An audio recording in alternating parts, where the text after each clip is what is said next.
Hello students, class 9 welcome है आपका alpha mentors के ऑनलाइन क्लासेस के अंदर। स्टूडेंट्स कंटिन्यू करते हैं चैप्टर क्लास 9 के लिए ट्रायंगल चैप्टर के बारे में। लास्ट लेक्चर के अंदर अपने ट्रायंगल चैप्टर्स के अंदर जो कॉन्ग्रुएंसी के टू और इंपॉर्टेंट रूल्स है, that is SSS congruence rules and the RHS right angle hypotenuse side congruence rules पे मैंने आपको प्रॉपर्टीज बताई थी कि इन रूल्स से भी ट्रायंगल्स को कॉन्ग्रुएंट करते हैं। उससे प्रीवियस क्लासेस के अंदर SAS and ASA congruence rules पे आपने क्वेश्चंस किए थे।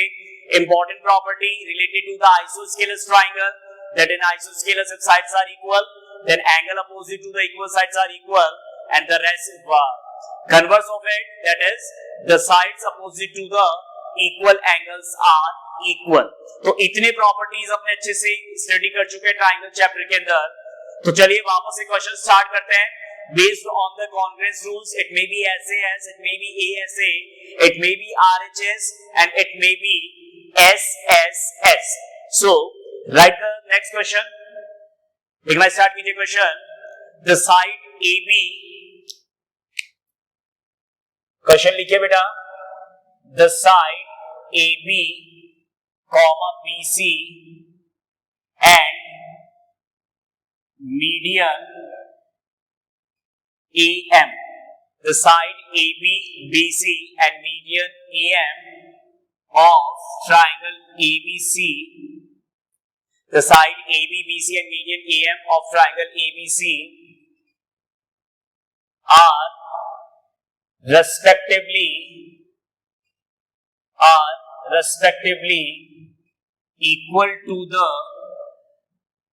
are respectively equal to the side PQ QR and median PM of triangle PQR। yes बेटा, वापस से रिपीट कर रहा हूं। the side AB, BC and median AM of triangle ABC are respectively equal to the side PQ QR and median PM of triangle PQR। prove that यहीं पे लिख रहा हूं साइड में। First part, triangle ABM congruent triangle PQN। Second part, triangle ABC congruent triangle PQR। And this one is the figure of that question. That one is triangle ABC, median, the median name as AM, on the other side the triangle name as PQR, the median name as PM। yes students, what is the respectively given values as equal? Side AB, side BC and median AM of triangle ABC are respectively equal to the AB respectively PQ, BC side respectively to QR, and AM median respectively to the median PM। so this one is the given values, and we have to prove these two triangles pair as a congruent triangle। now students, the important thing in this question is that first you have to make it clear that what is the means of the median। median word जब किसी question में use करते हैं तो उसका meaning क्या होता है? the median is that the median of a triangle is that line which divides the corresponding sides into two equal parts। again I am repeating, the median of a triangle is that side which is that line which divide the corresponding side into two equal parts। जैसे आप किसी line का bisector draw करते हो तो उसी line of bisector को जब ट्राइंगल के अंदर ड्रॉ करते हैं, so that line is called median। so if median AM, so that means median AM will divide the side BC into two equal parts, that is BM equal to MC, or either we can say it is half of BC। that we know that in the in the line segment chapter how to use the bisector property of angles।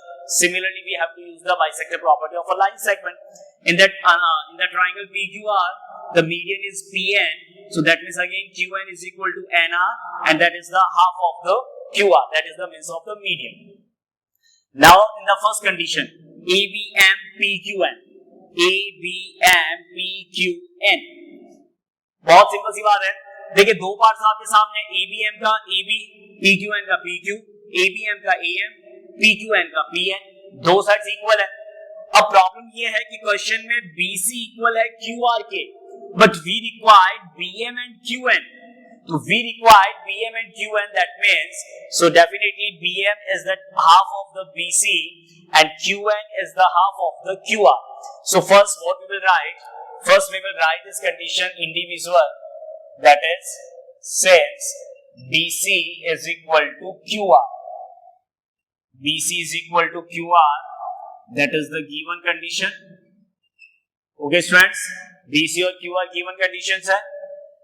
After this condition, BC is equal to QR. How to write BC in terms of BM? That I can write BC is the twice of BM and QR is the twice of QN. Why we will write BC as the twice of BM and QR is the twice of QN? So what the reason we will write? Since AM and the reason is AM and PN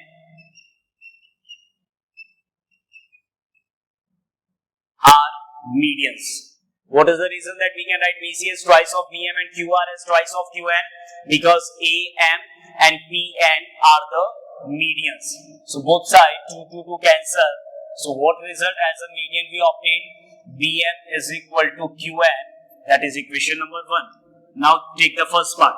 In the first part, in triangle ABM and triangle PQN, on which basis we can write?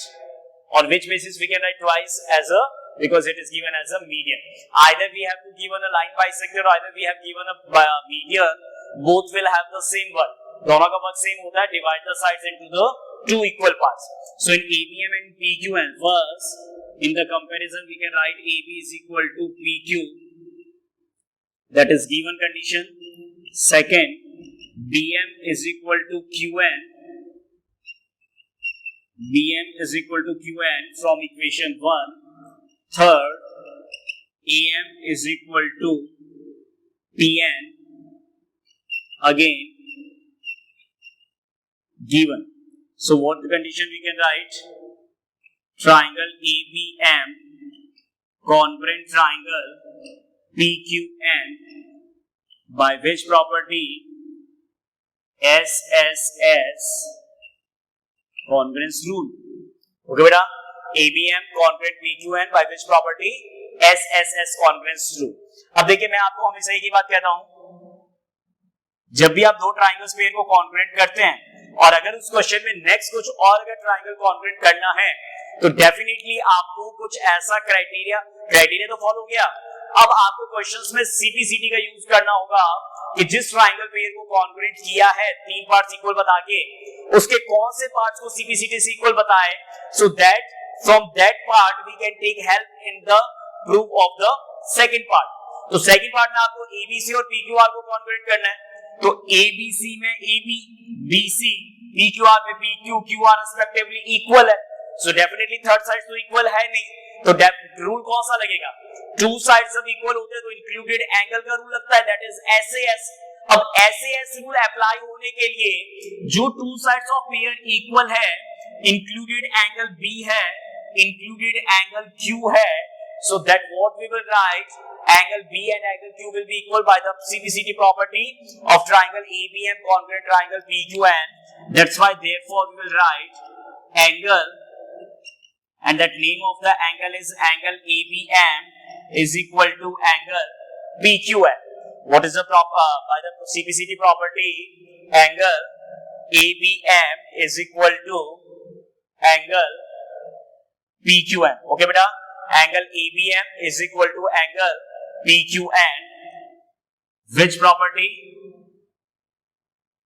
CPCT, corresponding parts of congruent triangle. Yes, after this angle ABM is equal to angle PQN by the CPCT property, the name of angle ABM that I can write also as, at the place of ABM we can write as angle ABC, at the place of angle PQN we can write as angle PQR.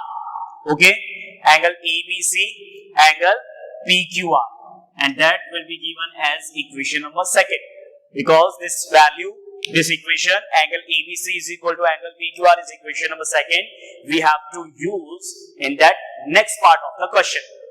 Okay, so after this median property, we are able to prove the first part of the congruence triangle, and by the equation 2, by taking the help of the equation 2 and the given condition, we will able to prove the second part of the question.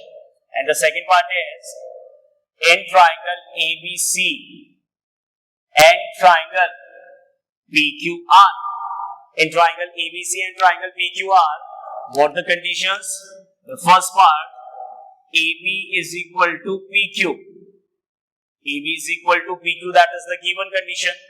Second, angle that we proved equal, angle ABC is equal to angle PQR. Reason from equation 2, because by the simplicity of the first congruence triangle we proved equal. And the third part is BC is equal to QR. BC is equal to QR, that is the given condition. So what we can write, triangle ABC, congruent triangle PQR, and the criteria is SAS congruence rule. Okay beta, by which property triangle ABC is congruent triangle PQR? Triangle ABC congruent triangle PQR is by the property SAS congruence rule. Okay, तो इस तरीके से आपको SSS का use करना सीख लिया आपने, और वापस उसी क्वेश्चन के अंदर उसके CPCT का यूज करके SAS रूल से ट्रायंगल्स को कॉन्वेंट प्रूफ कर दिया। चलिए नेक्स्ट क्वेश्चन पे बात करते हैं कि RHS रूल्स को क्वेश्चंस में कैसे अप्लाई करते हैं।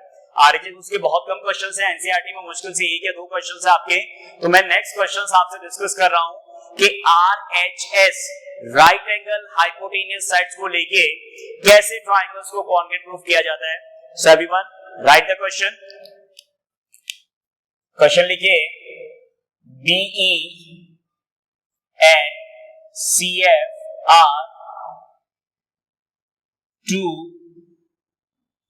equal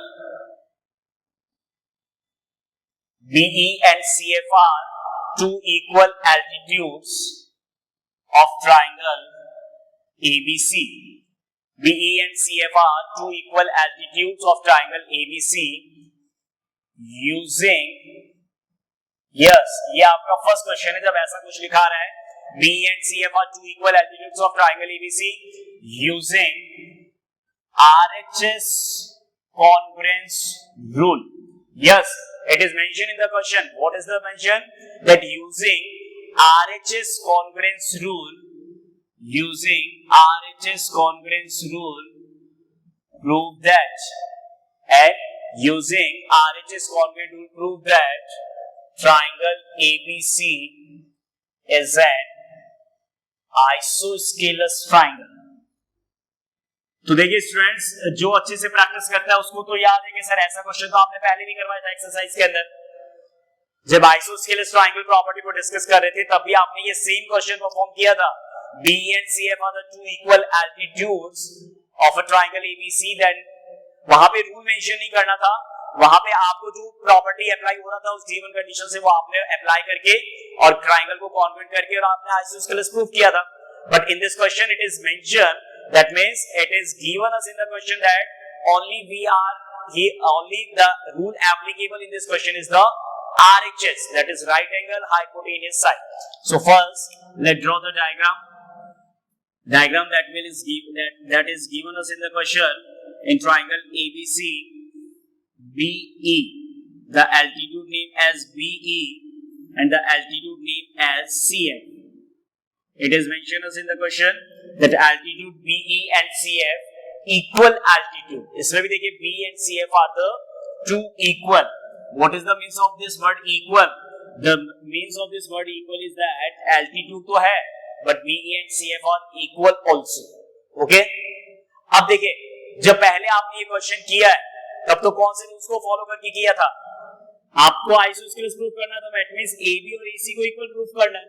आइसोस्केलेस प्रूफ करने का मतलब AB और AC को इक्वल प्रूफ करना है। ओके बेटा, तो AB और AC को अगर इक्वल प्रूफ करना है तो आप सिंपल तरीके से ABE एंड ACF को लेके जिसमें सबसे पहले ABE में BE, ACF में CF इक्वल है, एल्टीट्यूड है तो यहाँ पे भी तो 90 बनता है, यहाँ पे भी 90 डिग्री का यूज कर सकते हो, E पे यहाँ पे भी 90 है और F पे यहाँ पे 90 है, राइट एंगल इक्वल है और एंगल E को कॉमन लेके AAS से भी आपने ट्राइंगल को कॉन्ग्रुएंट पहले किया है। तो अब क्वेश्चन के अंदर RHS रूल अगर फॉलो करना है तो देखिए RHS रूल फॉलो करने के लिए ये कंफर्म हो गया कि आप ट्राइंगल ABE और ट्राइंगल ACF को कॉन्ग्रुएंट करके नहीं कर सकते, तो ABE और ACF को लेके ट्राइंगल को कॉन्ग्रुएंट RHS से कॉन्ग्रुएंट कर सकते हो, but RHS rule is not applicable in that situations. So which conditions and which triangle we have to take as a congruence? So let's move on the next pair of the triangle for the RHS. Let's observe here that the triangle BFC, everyone, triangle BFC and triangle BFC और उसके साथ triangle काम में कौन सा आएगा? CEB. Make it clear again. Triangle BFC में angle B complete आ रहा है, ध्यान से सुनिएगा बेटा। ट्राइंगल नेम BFC में एंगल B कंप्लीट आएगा। On the other side the triangle name is CEB. C से स्टार्ट होगा, कई बच्चे से सोचते हैं BFC and BEC, but that name is wrong. अगर आप ये सोचते हो कि triangle BFC and triangle BEC we can write, so it is not possible. With triangle BFC, only the name of the congruent triangle that we have to write here is CEB. अब कई student पूछते हैं ऐसा क्यों? तो देखिए आपके सामने रीजन है, BFC में CF आ रहा है, तो BFC में अगर CF आ रहा है तो वापस एक BCE लिखूंगा तो उसमें BE को कैसे लिख पाओगे? पॉसिबल नहीं है। तो BFC में CF अगर ले रहे हो तो अनदर ट्राइंगल का नेम CEB जब होगा तभी उसके कॉरेस्पॉन्डेंस BE को आप यूज कर पाएंगे। तो पहला तो पॉइंट ये हो गया कि BE और CF तो इक्वल है, ये तो कंफर्म है। दूसरा एल्टीट्यूड है तो राइट एंगल बनेगा, और तीसरा पॉइंट BFC और CEB in both triangle, which side is the common? BC.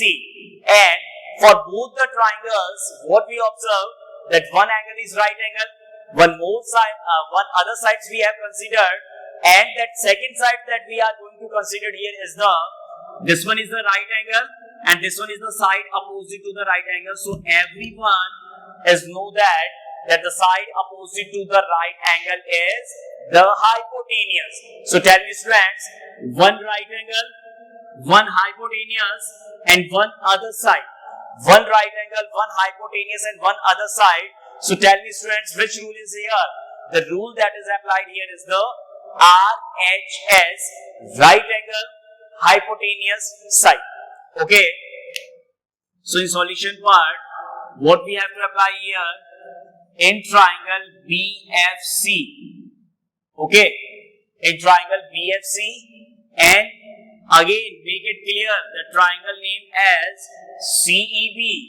BFC के साथ CEB नेम ही आएगा और कोई अल्टरनेट नेम नहीं आएगा, ध्यान रखिएगा। अब देखिए यहाँ से BFC में मैंने आपसे कहा था CF, तो CEB में BE आएगा काम में।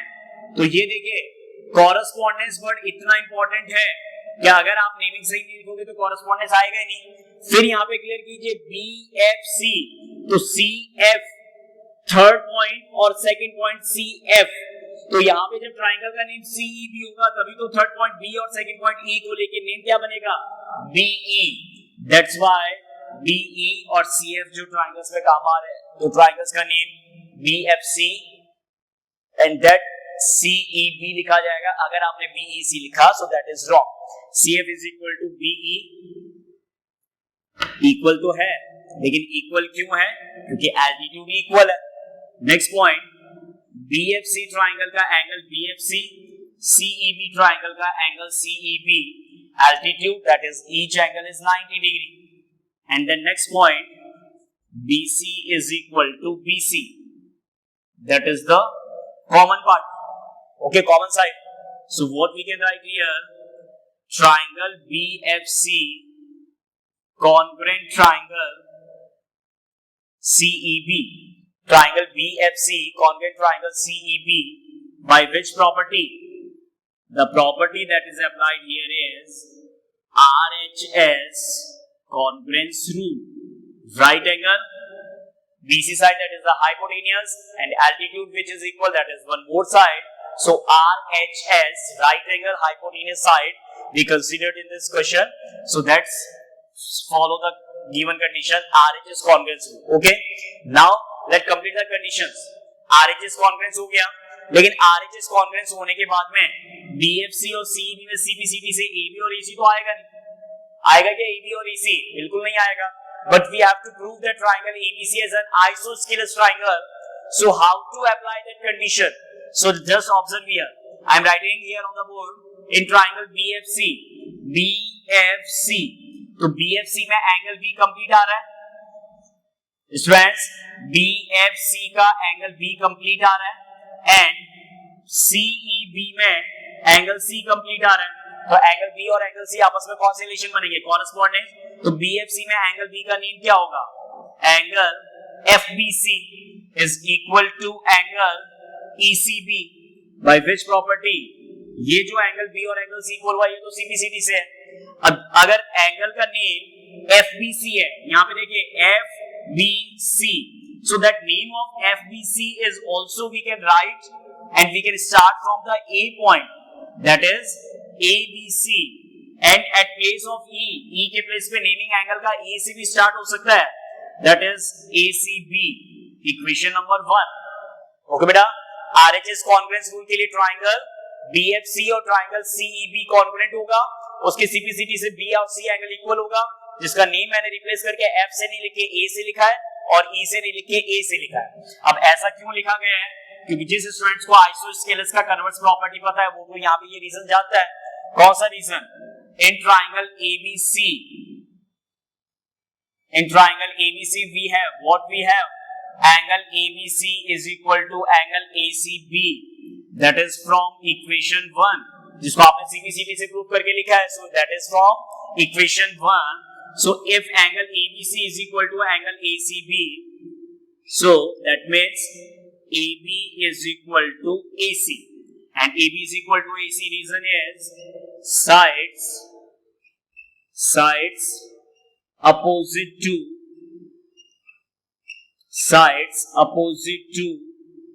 equal angles are equal.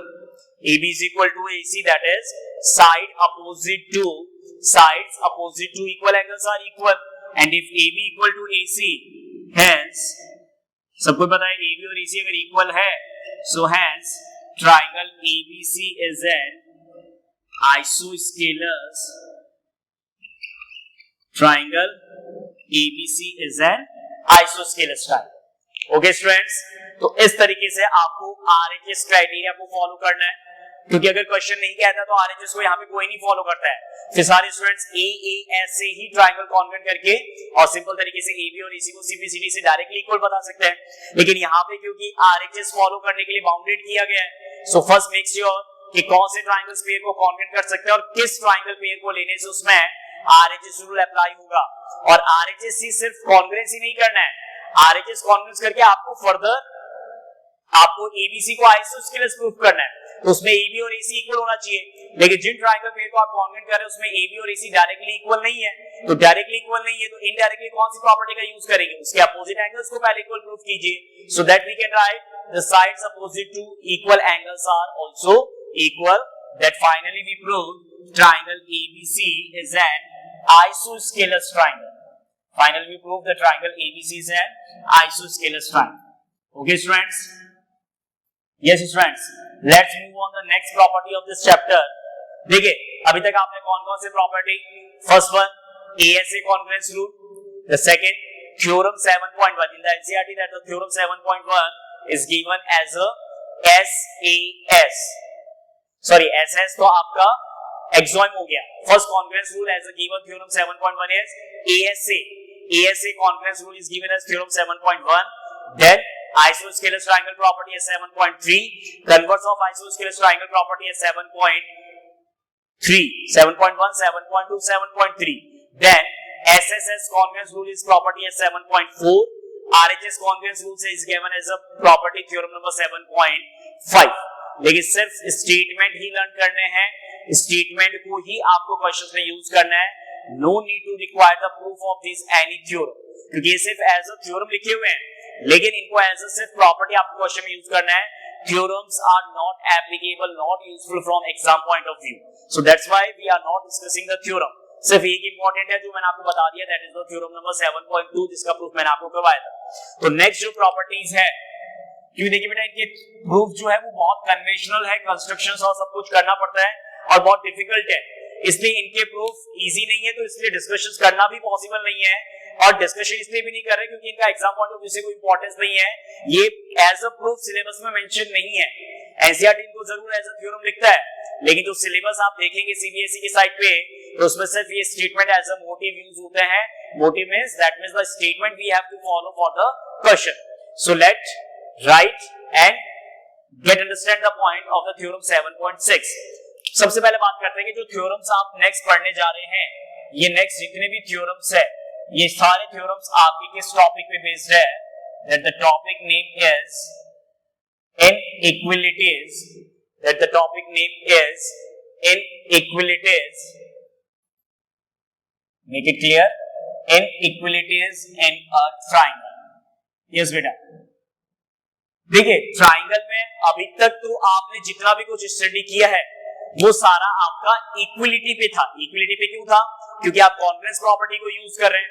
In congruent सारे पार्ट्स इक्वल बताए जाते हैं, मतलब सारे पार्ट्स इक्वल रिलेशन होते हैं. पहले आप कॉन्ग्रुएंट प्रूफ करते हो गिवन कंडीशन से, और कॉन्ग्रुएंट प्रूफ करके सीपीसीटी से फिर फर्दर सारे पार्ट्स को, रिमेनिंग 3 पार्ट्स को इक्वल बता सकते हो. But now we have to discuss the topic is inequalities in a triangle. तो inequalities वर्ड का मीनिंग क्या है और कौन सी प्रॉपर्टीज ट्राइंगल में यहाँ पे एज आपको यूज करना है, क्वेश्चंस में आपको उसको अप्लाई करके क्वेश्चंस को प्रूफ करना है. तो inequalities in triangles के अंदर देखिए सबसे पहले बात करते हैं कौन सी थ्योरम के बारे में जिसका स्टेटमेंट और जिसका एक्सप्रेशन क्या है. लिखिए आप लोग लिखिए स्टेटमेंट कॉपी में. If two sides of triangle are unequal, everyone write. If two sides of triangle are unequal, if two sides of triangle are unequal, then if two sides of triangles are, if two sides of a triangle are unequal, then करके फिर आगे लिख रहा हूं, then the angle opposite to, बहुत important है ध्यान रखिएगा, the angle opposite to longer side, the angle opposite to longer side is larger. Yes, this one is the inequality property. अब आप सोचना चाहेंगे, समझना चाहेंगे कि ये क्या प्रॉपर्टी है. देखिए जिस तरीके से आइसोस्केलस आपको ये कहता है if two sides of triangle are unequal, then angles opposite to the equal sides are equal. ध्यान से सुनिएगा, जिस तरीके से आपको आइसोस्केलस प्रॉपर्टी में ये सिखाया जाता है क्या, the angles opposite to the equal sides are equal, उसी तरीके से inequalities कैसे एप्लीकेबल होता है. देखिए ध्यान से यहाँ पे कंडीशंस में कुछ इस तरीके से अप्लाई करते हैं, एक बार फिगर में एक्सप्लेन करने के पॉइंट ऑफ व्यू से. that if we consider the triangle ABC, suppose that इस तरीके से कोई ट्राइंगल ABC का डायग्राम है, ठीक है. अब इस ट्राइंगल ABC के डायग्राम के लिए अगर मैं एज अ लेंथ, ध्यान से देखिएगा, अगर मैं एज अ लेंथ आपको ये गिवन देता हूं क्या, that AC is greater than AB. ध्यान से सुनेगा बेटा, अगर डायग्राम में आप इन दोनों लेंथ को कंपेयर करते हो AB और AC को, तो डेफिनेटली फिगर से भी और वैसे गिवन कंडीशन होगा क्वेश्चन में कहीं ना कहीं आपके पास में AB और AC में अगर एक रिलेशन देखते हैं क्या कि ये दोनों अनइक्वल है. अब अनइक्वल तो definitely one side will be greater from the other side. Unequal होने का मतलब कोई एक साइड किसी दूसरे साइड से ग्रेटर होगा, या फिर ये कह सकते हैं कोई एक साइड दूसरी साइड से लेस होगा. तो यहाँ पे अपने ग्रेटर करके यूज कर लेते हैं एक्सप्रेशन को. देखिए दोनों का मतलब एक ही होता है, AC ग्रेटर देन AB. इसका मतलब अदर मीनिंग क्या हो गया, AB less than AC. AC greater than AB का अदर मीनिंग क्या बन गया, AB less than AC. So what property is applied here? AC greater than AB. That means इसका रिजल्ट क्या प्रूफ होगा, मैं थ्योरम प्रूफ नहीं कराऊंगा, सिर्फ कंडीशन आपको एक्सप्लेन कर रहा हूं. That in the given condition if it is AC greater than AB. अब यहाँ पे इंपॉर्टेंट है, देखिए इक्वल टू में तो फर्क नहीं पड़ता, इक्वल टू में तो क्या होता है, जब आप ABC लिखते हो ट्राइंगल, और अगर आप ये कहते हैं कि AB इक्वल टू AC, तो AB के साइड में एंगल B लिख दिया और AC के साइड में एंगल C भी लिख दिया, तब प्रॉब्लम नहीं है। बट एक्चुअल में AB का अपोजिट कौन है, C है, और एक्चुअल में AC का अपोजिट एंगल कौन सा है, B। तो अगर कंपैरेटिवली बात करें तब तो स्टैंडर्ड लिखा जाता है angle C equal to angle B, लेकिन इक्वल टू का रिलेशन है तो अपने इतना इफेक्टिव नहीं होता, इसलिए अपने C की जगह पहले B भी लिख देते हैं और B की जगह बाद में C भी लिख देते हैं, तो फर्क नहीं पड़ता। लेकिन क्योंकि इनइक्वलिटी है तो फर्क पड़ेगा। यहाँ पे आपको अपोजिट मतलब अपोजिट को ही 100% फॉलो करना है। So which angle is opposite to the longer side AC, ये लॉन्गर साइड AC है, तो डेफिनेटली A और C अगर यूज हो रहा है तो किसी तरीके का कंफ्यूजन नहीं रखना है, AC साइड के अपोजिट एंगल आपका एंगल B है, so that angle will be larger. ये एंगल लार्जर होगा किससे, जो साइड स्मॉलर है उसके अपोजिट एंगल से। तो स्मॉलर कौन है, AB, AB का अपोजिट कौन है, C।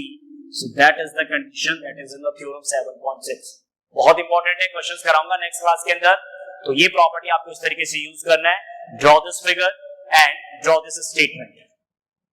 Okay beta, draw this figure for comparison that if any side is greater than from the any other side of the triangle, so that angle opposite to the longer side, make it clear opposite word AC है तो A और C अगर use हो गया मतलब B use होगा, A और B अगर यूज हो गया मतलब 100% उसका अपोजिट एंगल C है। ओके, ये हो गया आपका थ्योरम 7.6। इसका कन्वर्स थ्योरम 7.7, जिस तरीके से आइसोस्केलस के साइड्स अगर इक्वल होते हैं तो उनके अपोजिट एंगल्स को इक्वल बताते हैं, और उसका कन्वर्स अगर एंगल्स इक्वल है तो उनके अपोजिट साइड्स को इक्वल बताएंगे। तो इसका भी कन्वर्स प्रॉपर्टी होगा क्या, इन अ ट्रायंगल। अब इसका अपोजिट प्रॉपर्टी क्या बनेगा, in a triangle the side, पहले एंगल था अब साइड आ जाएगा, the side opposite to, the side opposite to larger angle is longer, the side opposite to the larger angle is longer। ये सेम फिगर है, इस फिगर को change ही नहीं करता हूं। अब इस फिगर में गिवन कंडीशन क्या है, आपको सबको पता है, इस लाइन के कंपेयर में इस एंगल के अगर कंपेयर करते हो तो डेफिनेटली एंगल B का वैल्यू एंगल C से ग्रेटर ही होगा। तो गिवन कंडीशन में अगर ये कंसीडर करते हैं angle B greater than angle C, उसी फिगर के लिए जो आपने पहले बनाया था, if angle B is greater than angle C in the given condition, then opposite side of angle B is AC. So angle B corresponding opposite side is AC and angle C opposite side is AB. So what relation we obtain, that AC is greater than AB। तो देखिए दोनों property बहुत simple है। अगर simple language में बात करें तो किसी भी ट्राइंगल्स में अगर दो साइड्स को कंपेयर करते हो, जो साइड ग्रेटर है उसका अपोजिट एंगल ग्रेटर होगा, जो एंगल लॉन्गर है, जो एंगल लार्जर है उसका अपोजिट साइड लॉन्गर होगा। तो कोई कॉम्प्लिकेटेड नहीं है, क्वेश्चंस में और अच्छे से बता दूंगा। जो साइड लॉन्गर है उसका अपोजिट एंगल लार्जर होगा, जो एंगल लार्जर है उसका अपोजिट साइड लार्जर होगा। अब देखिए एक सिंपल सी बात है कि आपने कंपैरिजन क्रिएटर को लेके की है, तो अगर किसी क्वेश्चन में अगर मैं आपसे ये कहता हूं कि angle C less than angle B, तो क्वेश्चन में अगर लेस देन का साइन दे रखा है कोई प्रॉब्लम नहीं है, लेकिन आप प्रॉपर्टी हमेशा ग्रेटर देन लेके अप्लाई कीजिए। अगर क्वेश्चन में ये दे रखा है angle C greater than angle B, तो इसका मतलब क्या है, that implies angle B is greater than angle C। अगर एंगल C लेस देन है एंगल B से, तो इसका इनडायरेक्टली मतलब क्या है, angle B greater than angle C। तो बस ग्रेटर देन लिख के और फिर वही प्रॉपर्टी आपको कंपेयर करना है। So this one is theorem 7.6 related to the angle and the side that will make a relation of inequality। inequality word क्यों यूज कर रहे हैं, क्योंकि यहाँ पे कंपैरिजन ग्रेटर लॉन्गर लार्जर करके हो रहा है, इक्वल करके नहीं हो रहा है। Clear, right one more property, that is the theorem 7.6। and what is the property of the theorem 7.6? in a triangle, जो आपने पहले भी पढ़ा हुआ है, in a triangle the sum of any two side, the sum of any two side is always, the sum of any two side is always greater than the sum of any two side is always greater than the third side। अब ये क्या property है, तो देखिए आप सबको पता है, अगर मैं आपसे ये पूछूं कि किस कंडीशन में ट्रायंगल एग्जिस्ट करता है, अगर तीन साइड्स के लेंथ दे रखे हैं, क्लास 6 या 7 में आपने इस प्रॉपर्टी को यूज कर लिया था ट्रायंगल चैप्टर के अंदर, that if three lengths of the sides are given, in which conditions triangle will form. So to form the triangle, what condition should be satisfied? That if we do the sum of any two side, that should be always greater than the third side. AB plus AC का सम करते हैं तो वो BC से greater होना चाहिए, और BC और AC का सम करते हैं तो AB से ग्रेटर होना चाहिए. तो ये प्रॉपर्टी है इन अ ट्राइंगल. अगर कोई भी ट्राइंगल दे रखा है, कहीं पे अगर आपको इनइक्वालिटी से रिलेटेड कोई क्वेश्चन, कोई रिजल्ट साइड्स को लेके प्रूफ करना है, so in that question we can right take any two sides, do the sum and compare it with the third side. Sum of any two side is always greater than the third side as according to the required condition. जो question में required proof करना है, उसकी situations को ध्यान रखते हुए आप कोई भी दो साइड्स का सम करके उसको थर्ड साइड से ग्रेटर कंपेयर कर सकते हैं. इनके प्रूफ पे कोई डिस्कशन नहीं करेंगे. And the questions based on the equality, inequality we will solve in the next class. Take care. Thank you students.